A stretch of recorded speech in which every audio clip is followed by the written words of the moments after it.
Selesai pengencrotan, sang permaisuri memberikan sapu tangan buatannya pada Panglima Song Ji Hyo sebagai tanda sayangnya.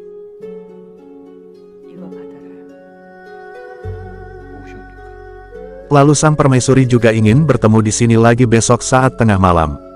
Terlihat, permaisuri sepertinya ketagihan dengan jurus sang Panglima. Hari pun berganti, diperlihatkan sang raja dan Panglima sedang membahas sebuah pakaian. Lalu datanglah wakil Panglima Sengki membawa hasil penyelidikannya. Ia mengatakan ternyata pelaku penyerangan itu diperintah oleh menteri kerajaan. Ia pun mengatakan jika akan diadakan rapat penting para pengkhianat itu di sebuah rumah malam ini. Mendengar hal itu, raja pun menyuruh pasukan Kun Ryongwei untuk menyelidikinya. Terlihat Panglima Song Ji Hyo memikirkan jam pertemuannya dengan permaisuri nanti malam.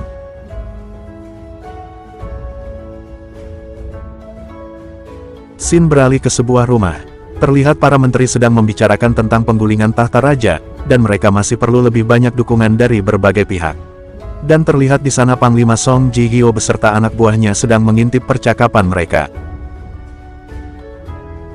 Di tempat lain, terlihat sang permaisuri sedang menunggu kedatangan Panglima Song Ji Hyo di dalam perpustakaan kerajaan.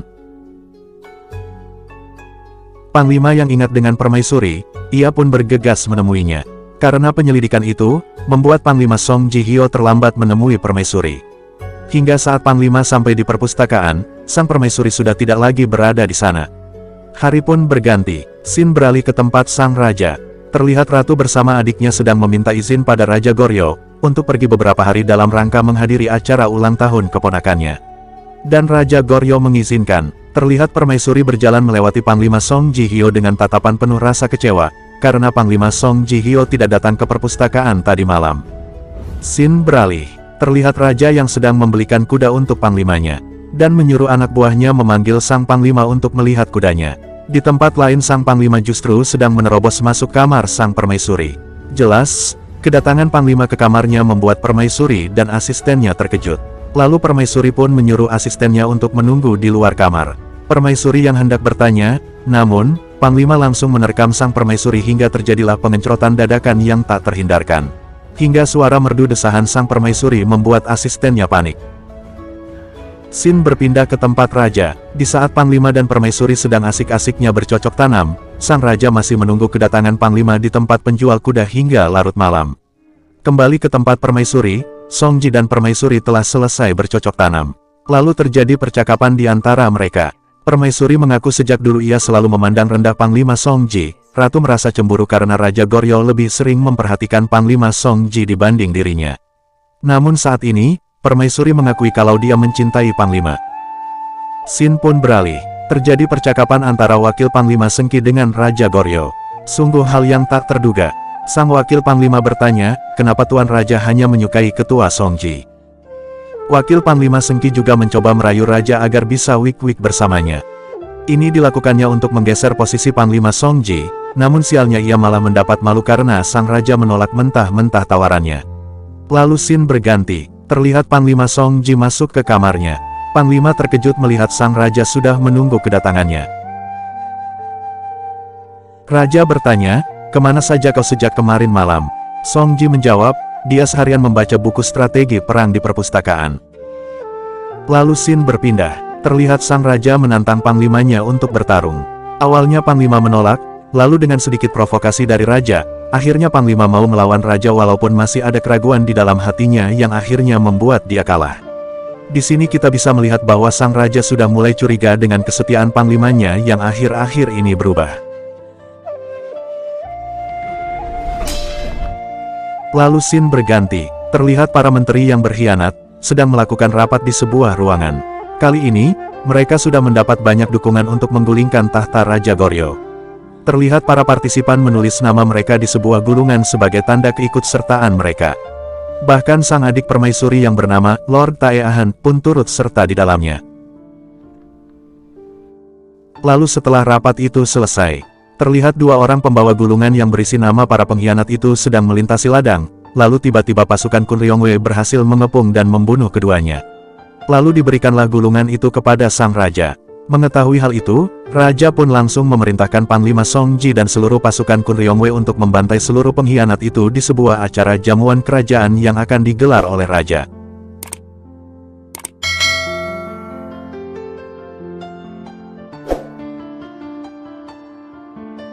Acara jamuan kerajaan pun diselenggarakan.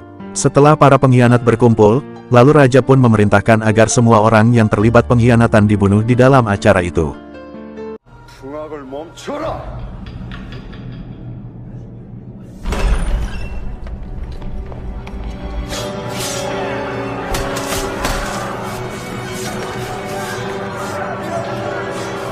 Namun tidak dengan adik permaisuri.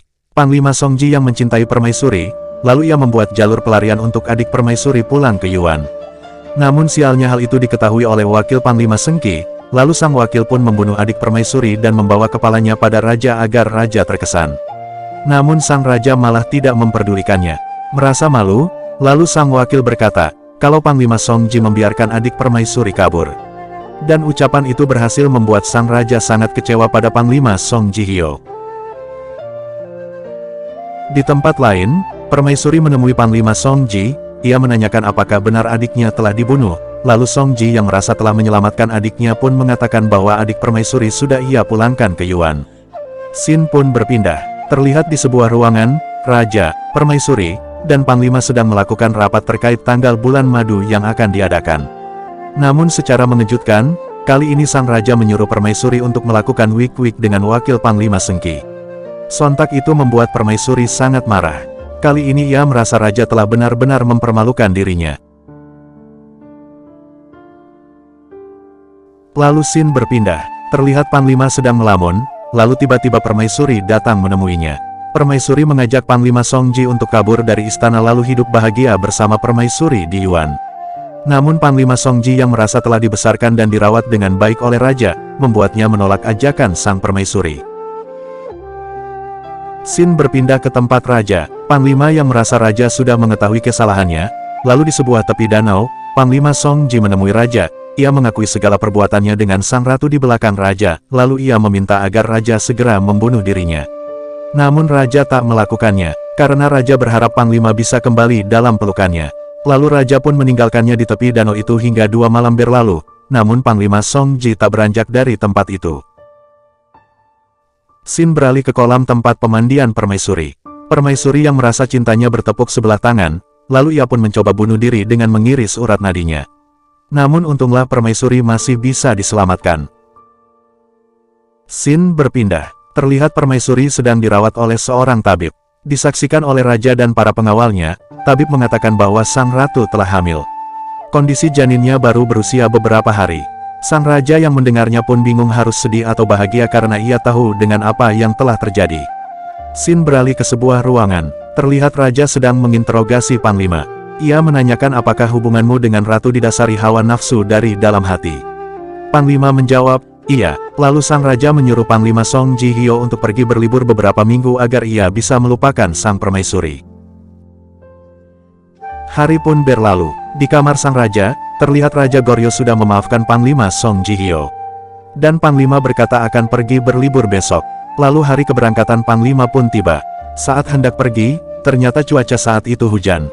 Sehingga Panglima menunda keberangkatannya. Lalu tak berselang lama, asisten sang ratu mendatangi Panglima Song Ji Hyo. Dia mengatakan permaisuri sangat ingin bertemu dengannya. Ada hal yang sangat penting yang ingin disampaikan permaisuri kepadanya. Panglima yang mengingat Raja telah memaafkannya, lantas ia pun menolak permintaan sang permaisuri. Saat itu hujan yang ditunggu pun tak kunjung reda, bahkan hingga hampir tengah malam.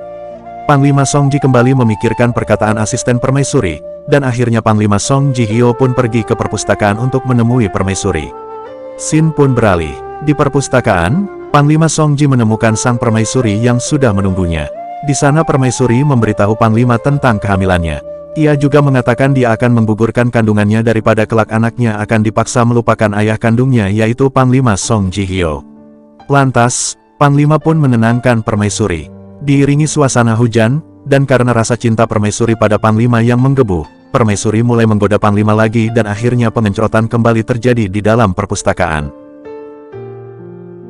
Di tempat lain, Raja yang juga rindu dengan pengencrotan dengan Panglima, lalu ia menuju kamar Panglima Song Ji, namun Raja tak menemukan Panglima di kamarnya.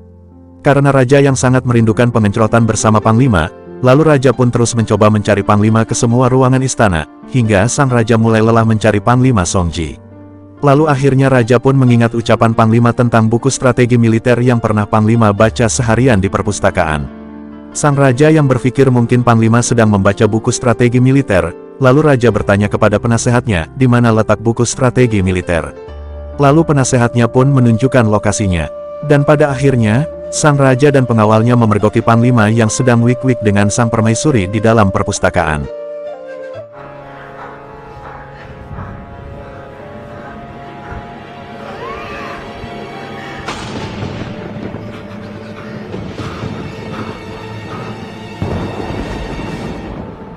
Raja yang melihat langsung perbuatan kotor Panglima dan permaisuri, lalu Raja pun sangat marah dan menyuruh pengawalnya untuk mengikat Panglima dan permaisuri. Scene berpindah. Terlihat permaisuri dan Panglima yang diikat, lalu Raja menanyakan pada permaisuri, apa hukuman yang cocok untuk lelaki cabul. Namun permaisuri hanya diam, lalu terlihat permaisuri dan Panglima saling membela satu sama lain. Namun Raja yang sudah murka, tidak mau mendengarkan penjelasan mereka. Lalu sang Raja pun memerintahkan pengawalnya untuk mengkebiri Panglima Song Ji Hyo. Memotong kemaluan Panglima di depan sang permaisuri. Sontak permaisuri yang tidak kuat melihatnya histeris hingga pingsan.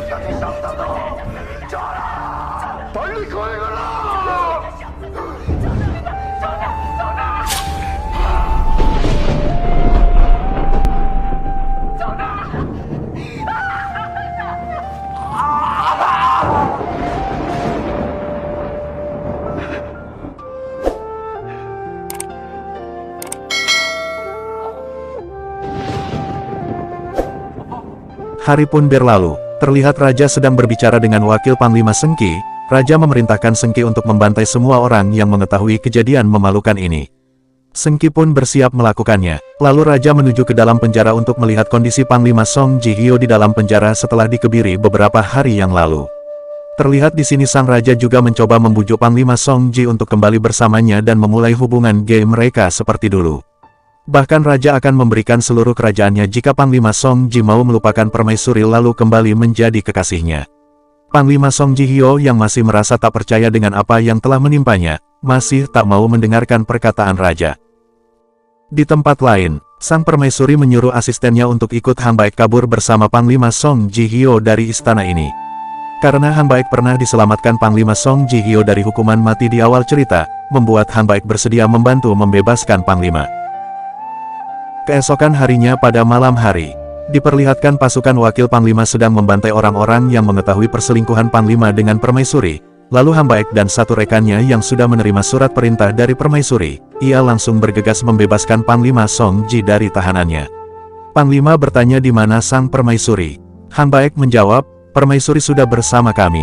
Terlihat Han Baek berhasil membohongi Panglima, agar Panglima mau ikut dengan mereka pergi ke kuil Engjung, lalu mereka pun berhasil membawa Panglima. Di tempat yang berbeda, Panglima sudah berhasil dibawa ke kuil Engjung. Setibanya di sana Panglima Song Ji kembali bertanya, di mana sang permaisuri? Lalu semuanya pun diam, menyadari bahwa sang permaisuri tak bersama mereka. Panglima pun pergi menuju istana. Saat di perjalanan menuju istana, Panglima Song Ji Hyo mulai menyadari bahwa tindakan bodohnya ini hanya sia-sia. Maka Panglima pun memutuskan untuk kembali ke kuil Engjung. Setibanya di kuil Engjung, Panglima terkejut, karena kondisi kuil sudah hancur dan tidak ada lagi orang di sana. Scene berpindah. Di suatu tempat diperlihatkan beberapa pasukan yang menyelamatkan Panglima Song Ji dari tahanannya sedang disiksa oleh Raja. Raja menanyakan keberadaan Panglima Song Ji. Karena Panglima yang saat itu pergi dari kuil Engjung, yang membuat mereka tidak mengetahui keberadaannya. Sang Raja yang gelap mata, lalu memerintahkan pasukannya untuk memenggal mereka satu persatu. Hari berlalu. Panglima Song Ji yang sudah mulai pulih, langsung menuju istana. Lalu Scene beralih ke istana. Raja sedang mengancam sang permaisuri. Jika Raja tak berhasil menemukan Panglima Song Ji, maka kelak saat anak permaisuri lahir, ia akan dibesarkan dan diperlakukan layaknya seorang penjahat dan pengkhianat kerajaan. Di waktu yang sama, Panglima Song Ji sampai di depan istana. Panglima Song Ji pun melihat kepala-kepala yang dipajang di dinding istana. Alangkah terkejutnya Panglima Song Ji Hyo ketika melihat salah satu kepala wanita yang dipajang memakai liontin milik permaisuri. Melihat kepala itu, Panglima pun murka. Lantas Panglima pun merencanakan aksi balas dendam pada Sang Raja Goryo. Scene pun berpindah. Terlihat, istana sedang menggelar pesta penyambutan pewaris tahta. Dan diperlihatkan juga Sang Panglima Song Ji Hyo sedang menyamar menjadi salah satu prajurit kerajaan, agar bisa masuk ke dalam istana. Scene beralih. Di dalam istana, Sang Permaisuri ternyata masih hidup. Kepala yang dipajang memakai liontin itu ternyata kepala asisten permaisuri. Hal itu dilakukan Sang Raja Goryo untuk memancing Panglima Song Ji Hyo datang ke istana. Terlihat permaisuri pun meminta agar raja menurunkan kepala-kepala itu dari tiang istana. Tentu Sang Raja menolak. Scene berpindah ke kamar permaisuri. Diperlihatkan Sang Permaisuri sedang menghasut wakil Panglima Sengki. Permaisuri mengatakan bahwa raja pasti akan membunuh wakil Panglima Sengki karena ia juga mengetahui tentang perselingkuhan permaisuri dengan Panglima. Permaisuri menyuruh wakil Panglima Sengki agar segera menghentikan raja. Sang wakil pun sedikit mengerti dan mencoba untuk memikirkan apa yang harus ia lakukan untuk menghentikan raja. Di depan ruang istana, terlihat Panglima Song Ji mulai melancarkan penyerangannya. Ia membantai satu persatu penjaga istana. Ia mencoba menerobos masuk hingga ke dalam kamar raja. Di tempat lain, terlihat wakil Panglima Sengki mengumpulkan pasukannya. Ia mencoba menemukan solusi terkait perkataan Sang Permaisuri. Lalu tiba-tiba salah satu anggota masuk ke ruangan itu dan memberi kabar pada wakil Panglima, bahwa Panglima Song Ji Hyo berhasil menembus penjaga istana. Scene pun berpindah. Terlihat Panglima Song Ji Hyo berhasil mencapai kamar Sang Raja. Sang Raja yang masih membujuk Panglima, namun Panglima seakan sudah muak dengan perkataan Sang Raja. Panglima Song Ji Hyo berkata bahwa, selama ini dia melakukan perwik-wikan dengan raja hanya sebatas pengabdian saja. Panglima Song Ji Hyo tidak pernah benar-benar menyukai Sang Raja. Mendengar itu, Sang Raja pun tak terima.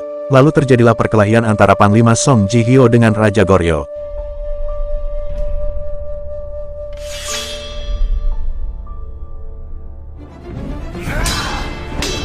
Hingga pada akhirnya mereka berdua pun mati dengan sama-sama menusukkan pedangnya.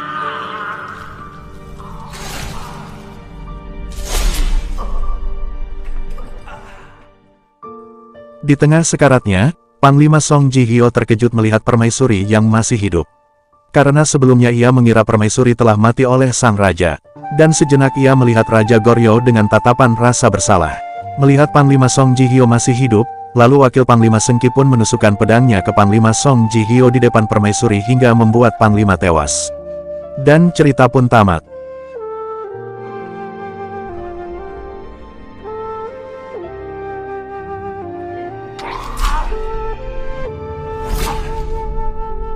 Sekian review film A Frozen Flower yang dirilis pada tahun 2008. Jika ada kritik dan saran silahkan ditulis di kolom komentar.